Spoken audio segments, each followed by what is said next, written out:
नमस्कार प्रणाम, हम रमन सिंह रॉक और आप देख रहे हैं डीएन दबंग न्यूज के शो कलाकार अपन पहचान। आज हमारे इस शो में है भोजपुरी इंडस्ट्री के डिजिटल हेड आर्यन जीएफएक्स, जिनका नाम ही काफ़ी है। तो आर्यन जी, हमारे चैनल डीएन दबंग न्यूज में आपका स्वागत है। डीएन दबंग न्यूज के सभी दर्शकों को मेरा नमस्कार। अच्छा आर्यन जी, आपका मतलब कैरियर कब से स्टार्ट हुआ था डिजिटल क्षेत्र में? आज इतना कम उम्र में बड़ा मुकाम बना ली है, मतलब एक राज क्या है आपका? कम उम्र नहीं है, मेरा भी उम्र 24-25 साल हो गया है। मैं 2014-15 से स्टार्ट किया था अपना करियर जी।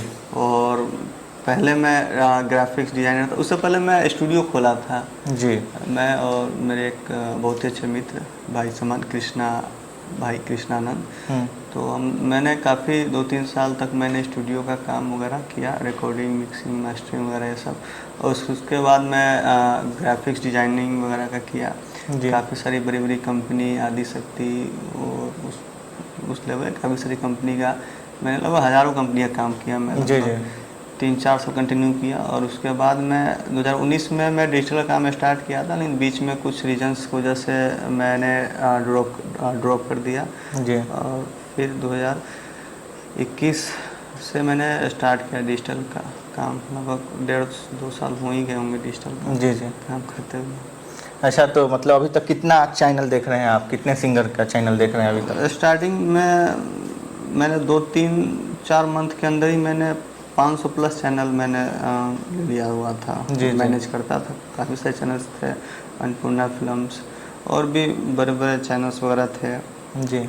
कुछ कॉमेडीज़ के भी चैनल्स वगैरह थे, लेकिन धीरे धीरे मैंने अभी काफ़ी सारे चैनल्स वगैरह मैंने अब लिंक करा दिया, क्योंकि काफ़ी सारे अभी नए नए डिजिटल वाले लोग आ गए हैं। अच्छा, तो उन लोग को भी मौका देना चाहिए। मौका देना चाहिए, लेकिन नाम आर्यन जीएफएक्स नाम काफ़ी है क्या? नहीं, ऐसा कुछ नहीं है नाम। आपका एक डायलॉग भी फेमस है कि मैं अमर हूँ, मतलब इसका क्या राज है? मैं अमर हूँ, बस ये ऐसे एक नॉर्मली हर एक का जैसे लाइफ में कोई ना कोई एक डायलॉग होता है। जी जी। मैं काफ़ी सारा मूवी देखता हूँ, बॉलीवुड, साउथ और हॉलीवुड, तो कहीं ना कहीं से कुछ ना कुछ डायलॉग सुनने को मिलते हैं मुझे। और काफ़ी सारे मूवी से भी मैं इंस्पिरेशन लेता हूँ। तो कहीं ना कहीं से मुझे ये दिमाग में आया, एक नवाजुद्दीन सिद्दीकी का डायलॉग था कि मैं अमर नहीं, मिर्ज़ापुर 2 का डायलॉग था। अच्छा। मैं अमर हूँ तुम नहीं। तो वो मेरे ना एक तरह से मेरा बहुत ही फेवरेट वेब सीरीज़ है वो। अच्छा। तो वहीं से मैंने उसको वो अपने लाइफ में मतलब अप्लाई करने लगा मैं, क्योंकि मैं काफ़ी बार मतलब मौत के मुंह से मैं बचा हूँ। अच्छा। तो मैं कभी मरा नहीं। अच्छा। ऐसा मतलब सिचुएशन कभी क्रिएट हुआ है कि जहाँ पे मतलब कि ये था कहीं ना कहीं से भगवान का आशीर्वाद है, माता रानी का आशीर्वाद है जिसमें बच गया। तो इसलिए मेरा ये डायलॉग जो है ना वो एक तरह से इंस्पिरेशन बन गया वो। अच्छा। तो वो मैं हर एक जगह स्टेटस वगैरह पे मतलब कि मैं उसको अप्लाई कर देता हूँ। मैं अमर हूँ। हाँ, मैं अमर हूँ, अमर। हाँ। अच्छा आर्यन जी, मतलब आप अपना शुरुआती जो कैरियर स्टार्ट किए थे, किस टाइप का कठिनाई आया था आपके मतलब जीवन में? हम सुनना चाहते हैं, हमारे दर्शकों को बताना चाहते हैं। कभी भी लाइफ में सक्सेस होने से पहले सभी के जीवन में कठिनाइयाँ आती हैं, मेरे भी जीवन में। और एक तरह से मेरे आदर्श हैं, मेरे गुरु हैं अंशुपन, तो उन्होंने मेरी जो कठिनाइयाँ थी वो उन्होंने काफ़ी आसान कर दी जी। और काफ़ी सपोर्ट मिला उनका, जिसकी वजह से मैं आज यहाँ पे हूँ। उन्हीं की वजह से मैं डिजिटल हूँ आज। और मैं जिस समय डिज़ाइनर था और जो भी था वो मैं खुद ही अपना एक काम करते करते देखते देखते वो हुआ, लेकिन डिजिटल में उन्होंने काफ़ी चीज़ मुझे सिखाया और उनसे मुझे काफ़ी सारे प्रोत्साहन वगैरह जो है, और उनको मैं आदर्श मानता हूँ और एक इंस्पिरेशन है वो मेरे लिए। तो उन्हीं का देन है कि मैं डिजिटल में मैं आ पाया मैं। अच्छा, आपने स्टार्टिंग जो आप किए थे कैरियर, तो जब आप पोस्टर डिजाइनिंग से पहले अपना करियर स्टार्ट किए थे, तो मतलब कब लगा कि हम भी पोस्टर डिजाइन मतलब पोस्टर का काम कर सकते हैं, मतलब भोजपुरी में एक अलग पहचान बना सकते हैं? पोस्टर डिजाइनिंग में पहले फ्लैक्स वगैरह का काम करता था। अच्छा।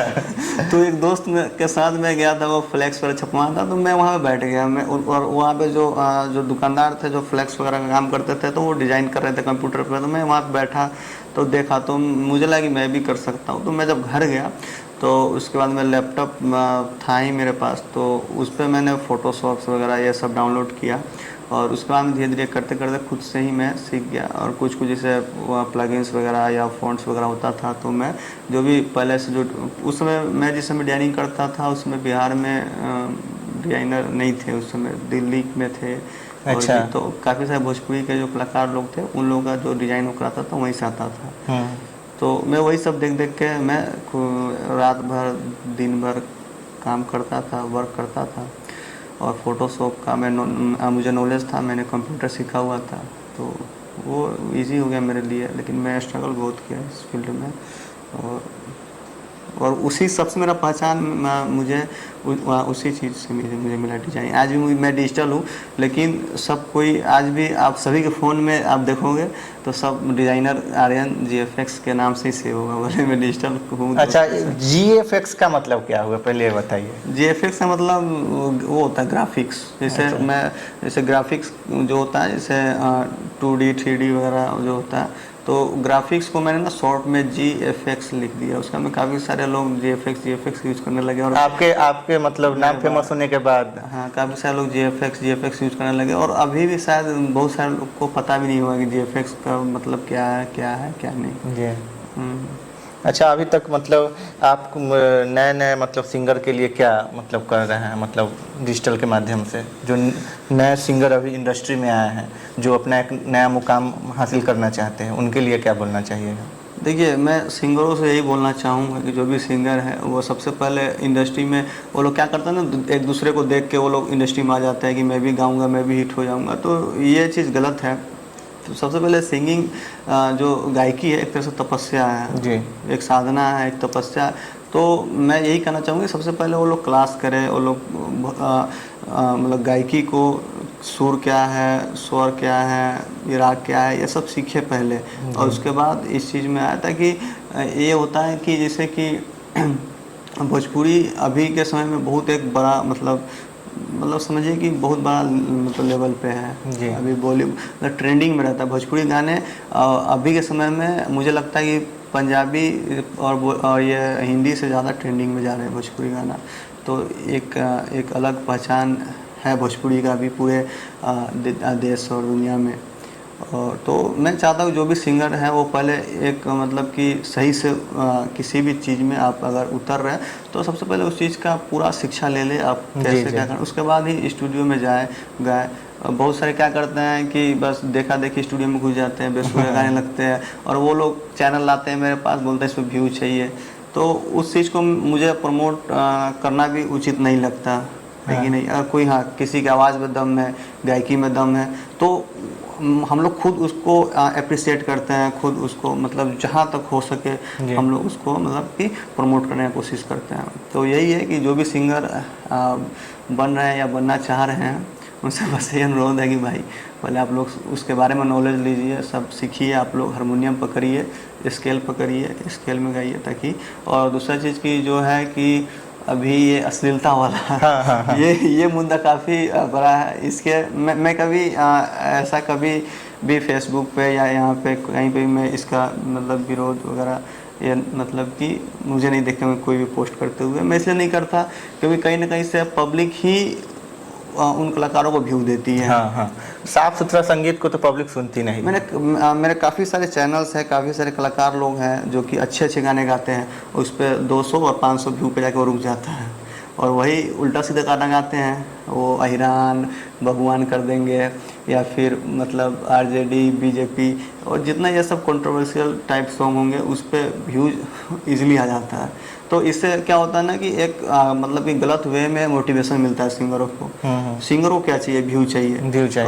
और अच्छा गाना गा रहे हैं, व्यू नहीं आ रहा है, तो वो लोग गलत रास्ता पकड़ लेते हैं। मजबूरी हो गया है सिंगर के साथ गाना।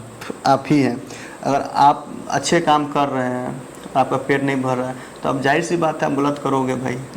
भूखे तो मरोगे नहीं। तो यही चीज़ सब जगह अप्लाई होता है। अगर आप अच्छे चीज़ों को अप्रिशिएट करते हो, अच्छे आप चीज़ों को आप बढ़ावा देते हो, तो आगे भी अच्छा ही होगा।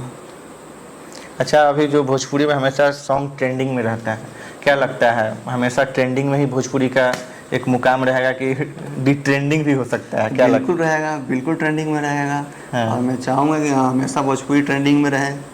आप लोग क्या कीजिएगा? भोजपुरी हमारी एक तरह से मतलब मातृभाषा हिंदी है, लेकिन भोजपुरी से भी काफ़ी ज़्यादा लगाव है, क्योंकि भोजपुरी मिट्टी से हूँ, बिहार से हूँ, तो हम लोग के लिए भोजपुरी एक समझिए काफ़ी वो हार्ट टचिंग वाला लैंग्वेज है। कहीं पे भी जाते हैं, कहीं बाहर घूमने गए तो कोई भोजपुरी वाले लोग मिलते हैं, तो वहाँ पे एक अपनापन वाला फील आता है। तो मैं चाहूँगा कि भोजपुरी गाने हो या मूवी हो वो हमेशा ट्रेंडिंग में रहे, हमेशा हटे नहीं ट्रेंडिंग से। हाँ। हाँ। और कुछ? और कुछ क्या बोलूँ मैं, बस यही है। अच्छा ये बताइए, आप शादी किए हैं कि नहीं? पहले आपका सवाल, आपसे सवाल। शादी किए नहीं है और अभी करना भी नहीं है। और क्यों नहीं करना है, जो कर लिए उन्हें पता होगा क्यों नहीं करना है। शादी से मैं बहुत ज़्यादा डरता हूँ, मैं शादी वगैरह ये सब। शादी लेकिन तो करना ही होगा ना? जब करना हो तब देखा जाएगा। ये अभी कुछ ऐसा मूड नहीं है और ऐसा नहीं है अभी अपना करियर बनाना, अभी कुछ नहीं है। अभी करियर अभी हम लोग जीरो पे ही हैं। अभी बहुत कुछ लाइफ में करना है। और वो बहुत लोग बोलते हैं कि शादी, क्या बोलते हैं कि हर एक का सक्सेसफुल के पीछे औरत का हाथ। मैं इस चीज़ को नहीं मानता, सीरियसली। अच्छा, इस चीज़ को बिल्कुल नहीं मानता। काहे खातिर कि आप अमर हैं? नहीं, अमर नहीं है। मैं बस इतना जानता हूँ कि जो लोग मेहनत करते हैं वो जरूर आगे बढ़ते हैं। हाँ ये तो है। ठीक है, अपने मेहनत के बदौलत आप हमेशा कायम रहेंगे। ठीक है, आपके अगर पीछे किसी का हाथ है आगे बढ़ने में, और हाथ रियली हो सकता है तो वो माता पिता का है। उसके अलावा हमें नहीं लगता कि कोई ये नहीं चाहेगा कि आप उससे आगे चले जाओ या आप उससे, हाँ आप एक काफ़ी क्लोज हैं या जो भी हैं आपके हमदर्द जो भी हैं, वो बिल्कुल चाहेंगे कि आप बढ़ें, लेकिन ये नहीं चाहेंगे कि उनसे आप एक माता और पिता ही ऐसे हैं जो हमेशा चाहेंगे कि आप आगे बढ़ें। उनसे अपने पिता जो भी हैं जिस भी पोस्ट पे, वो लोग जो चाहते हैं मेरा जो भी है बेटा या बेटी वो उनसे अच्छा करें। ये मेरा, बाकी कोई नहीं चाहता। अगर आप सक्सेस हुए तो घर वाले खुश, अनसक्सेस हुए तो पड़ोसी खुश। क्या बात है, बहुत अच्छा। तो ये चीज़ें हैं, ठीक है। तो इसलिए मैं बस एक ही चीज़ है कि आप खुद के मेहनत से ही आप आगे जा सकते हो, और खुद से मेहनत के बल पे आप जो मुकाम पाओगे ना वो आपका लाइफ टाइम रहेगा। आप एक तरह से इंस्पायर है, मतलब कम उम्र के बच्चों के लिए कम उम्र में एक अलग पहचान बनाया है, इंस्पिरेशन है। नहीं, ऐसा कुछ पहचान नहीं है, लेकिन मैंने काफ़ी मेहनत किया और अपने ही बलबूते पे, अपने मेहनत के दम पे जो भी हूँ, बस थोड़ा बहुत सपोर्ट मुझे मिला डिजिटल में अंशु भाई का, तो बाकी यहाँ तक हूँ तो अपनी ही बदौलत हूँ। और आप खुद से जब आगे बढ़ेंगे ना तो आपको कोई गिरा नहीं पाएगा। वो तो है। अच्छा, जाते जाते भोजपुरी इंडस्ट्री के सिंगर को क्या बोलना चाहिएगा? भोजपुरी सिंगरों को मैं यही बोलना चाहूँगा कि भाई भोजपुरी एक बहुत ही पवित्र भाषा है, बहुत ही अच्छा लैंग्वेज है और बहुत ही मिठास भरा हुआ है इस भाषा में। हाँ। बस आप लोग इसको अश्लील ना करें, आप लोग अच्छा गाना गाएं, ठीक है। और एक मतलब कि एक लिमिट होता है, एक पर्दा होता है।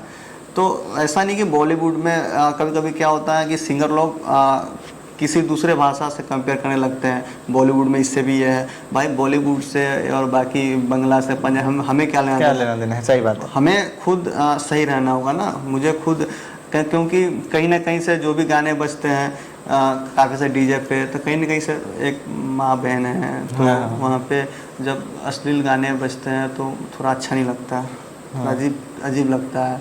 तो यह है कि एक अगर अश्लील ना गाएं, अच्छा गाना गाएं, ठीक है। तो अच्छा गाना गाएंगे तो ज़रूर हम लोग उनको अप्रिशिएट करेंगे। और पब्लिक से भी निवेदन है कि आप लोग जो भी अश्लील है या जो भी गंदे गाने वगैरह हैं, तो उन लोगों उनके चैनल्स पे आप लोग डायरेक्टली सिंगर को टारगेट ना करें, वो गलत है। आप लोग डायरेक्टली चैनल्स पे रिपोर्ट कर सकते हैं, जो कंटेंट है उस पर रिपोर्ट कर सकते हैं। बहुत सारे ऑप्शन। सिंगर का क्या गलती इसमें? सिंगर का तो हमको नहीं लगता है कोई गलती है। नहीं, ऐसा नहीं कि सिंगर बिल्कुल निर्दोष है, गलती सिंगर की भी है, होती है। सबका सोच होता है ना कि हम भी आगे बढ़े। हाँ, वो भी लोग तो साफ सुथरा गाते हैं तो 500-600 व्यू पे अटक जाता है, और थोड़ा वल्गर गाते हैं उसके लिए निरंतर मेहनत करें ना। शॉर्टकट से मतलब, अच्छा जो अश्लील गाते हैं, अभी काफ़ी सारे गाना जो है अश्लील गाने आते हैं, ठीक है, 2 महीना 4 महीना बजते हैं, उसके बाद हाँ आउट। उसके बाद फिर जहाँ रहते हैं वहाँ पे फिर आ जाते हैं, उन लोगों में ईगो आ जाता है, एटीट्यूड आ जाता है, तो वो लोग फिर वहीं पे आ जाते हैं। लेकिन मैं देखा हूँ कि जो भी जैसे पवन सिंह है, बहुत ही अच्छे सिंगर है, ए ग्रेड के सिंगर है, और उनका कहीं ना कहीं से आज भी सबसे ज़्यादा इंस्पिरेशन उनको मानते हैं, जितने भी हाँ। कलाकार लोग हैं सबसे ज़्यादा मानते हैं उनको, और वो अच्छे गाने गाते हैं, तो वो आज भी हैं। और हमें लगता है कि आज से 50 साल 100 साल बाद भी उनके गाने को ज़रूर सुनेंगे, हाँ, लेकिन वो जो ये तो है। अश्लील गाने हैं ये नहीं सुनेगा। 2 मंथ में आउट। 2 मंथ बाद बस, हाँ 2-3 मंथ चला, उसके बाद में बस गायब। फिर जहाँ से आए थे वहीं फिर रास्ता चले पकड़ जाएंगे। लेंगे वो लोग। मैं देखा हूँ काफ़ी सारे सिंगरों को, वो लोग आते हैं बोलते हैं कि आर्यन जी मैंने ये गाना गाया, वो गाना गाया, ऐसे गाना गाया, मेरा गाना इतना बजा, वो बजा, अब कुछ कीजिए, व्यू नहीं जा रहा है, नहीं जा रहा। भाई वो एक लहर होता है भाई, लहर होता है, सही बात है। वो आप गलत चीज़ें मतलब करके आप कभी अपना एक मुकाम नहीं बना सकते। ये जहाँ तक मुझे मतलब मेरा मानना है, बाकी लोगों का क्या मानना है मुझे नहीं पता, लेकिन गलत चीज़ों से आप कभी भी आप एक मुकाम नहीं बना सकते हो। जैसे बहुत सारे अभी पुराने सिंगर हैं जो गंदे गंदे गाने गाए थे और आज उनको लोग गालियाँ देते हैं, कहीं ना कहीं से बोलते हैं कि अश्लीलता यही लाया, हाँ। है कि नहीं। लेकिन काफ़ी सारे ऐसे सिंगर हैं, भरत शर्मा, शारदा सिन्हा, आज भी लोग उनको मतलब कि लीजेंड के तौर पे देखते हैं कि ये लोग लीजेंड है, उन लोगों का गाना बजता है तो दिल को छूता है। और हमेशा वो लोग आज से 20 साल पहले भी जो गाना गाया आज ही बजता है, उसका एक अलग क्रेज है। लेकिन आप अपने फैमिली में, परिवार में, मैं भी जब मतलब घर जाता हूँ, चाहे कहीं भी जाता हूँ, घर पे हूँ या कहीं पे हूँ, तो उन्हीं लोगों का गाना बजाता हूँ मैं। तो वही चीज़ें, अच्छे गाने अगर बजेंगे तो सिंगर भी अच्छे गाने गाएंगे। बाकी जो चल रहा है हम क्या कर सकते, हम तो सरकार है नहीं, मोदी तो है नहीं कि हम इस मतलब बैन कर दें अश्लील गाने को। लेकिन हाँ, जहाँ तक है आप लोग कोशिश करें अच्छा गाना गाएं, अच्छा कंटेंट दें, बाकी पब्लिक जरूर सपोर्ट करेगी आप लोगों का। तो आप देख रहे थे DN दबंग न्यूज के शो कलाकार अपन पहचान में डिजिटल हेड आर्यन GFX के साथ। नेक्स्ट एपिसोड में आपको दूसरे कलाकार से मिलवाते हैं, तब तक के लिए जय हिंद।